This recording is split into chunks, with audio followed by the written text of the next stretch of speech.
Alors, durant mon parcours scolaire, j'étais pas très fort en langue. En anglais, malheureusement pour moi, je suis tombé sur ma première prof d'anglais qui ne m'a pas du tout motivé pour apprendre l'anglais. Donc j'étais vraiment très moyen, voire pas bon du tout. Sauf qu'en arrivant dans le monde informatique, il y a beaucoup de termes anglais et à certains postes, j'ai dû travailler en international, c'est-à-dire avec des personnes qui ne parlaient qu'anglais. Donc je me souviens d'une histoire où je travaillais notamment avec des Anglais qui ne faisaient aucun effort. Donc j'avais du mal à suivre. Et mon anglais qui était pas très riche et qui, voilà, je suis loin d'être fluent en anglais, j'avais une appréhension et de grosses peurs dès qu'il fallait planifier des réunions qui étaient en anglais. Donc je me souviens d'un moment où les Anglais sont venus nous rencontrer pour je ne sais plus quel sujet et on avait planifié une réunion. Donc on était à peu près 50% de Français et 50% d'Anglais. Et la réunion donc a commencé en anglais, je devais diriger cette réunion-là. Vous pensez la panique, puisque toute la réunion devait se faire en anglais et que systématiquement je savais que j'allais chercher mes mots et que peut-être que j'aurais du mal à me faire comprendre et encore pire, à comprendre ce que les autres me disaient en anglais. Donc grosse appréhension. Le jour J, je me suis retrouvé effectivement en réunion à ce moment-là avec des Anglais et des Français qui ne se poseraient pas la question mais qu'est-ce que je fais là? J'ai qu'une envie, c'est que cette réunion soit terminée, qu'on puisse passer à autre chose parce que là ça va être horrible. Et pourtant cette réunion est obligatoire et nécessaire pour pouvoir avancer dans le projet qui était en cours. Donc nous avons commencé à se présenter. Franchement, des fois, je comprenais un mot sur deux. Parce que il y avait quelque chose de sûr, c'est que les Anglais, eux, ne faisaient pas d'efforts.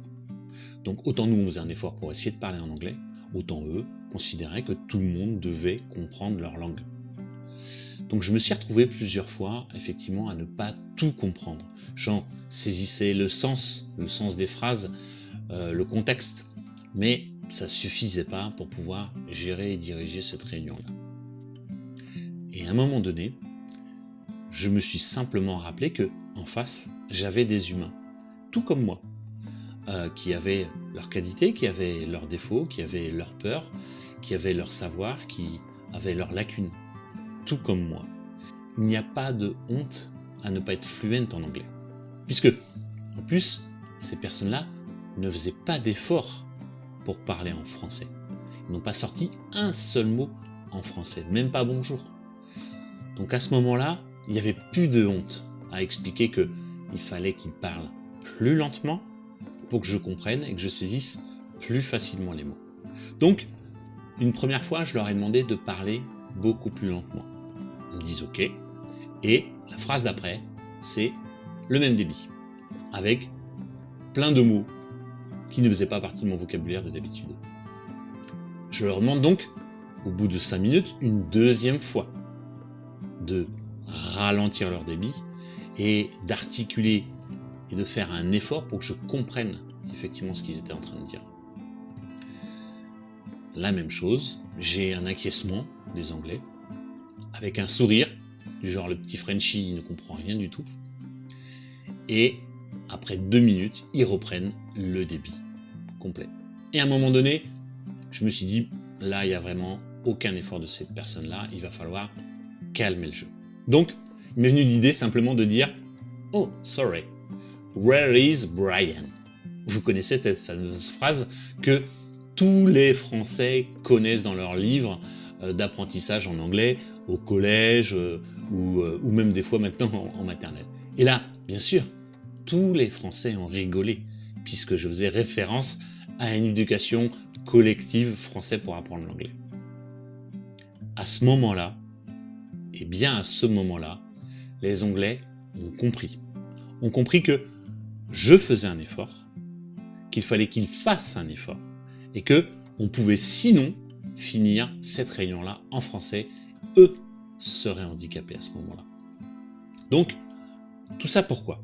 Pour vous expliquer que il faut des fois surmonter vos peurs, surmonter vos craintes et avoir un peu plus confiance en soi. Pourquoi?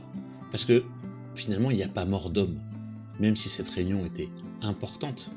À un moment donné, on est tous en train de faire ce que l'on peut, comme on peut.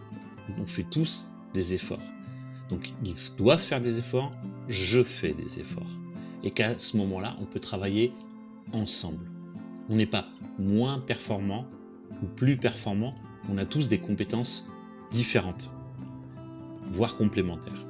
Donc, sachant ça, effectivement, vous pouvez vous permettre de mettre en place des réponses, des solutions pour être beaucoup plus à l'aise, ce qui vous permettra à relativiser les choses, à prendre de la hauteur pour trouver des solutions à vos problèmes et avoir un peu plus confiance en vous.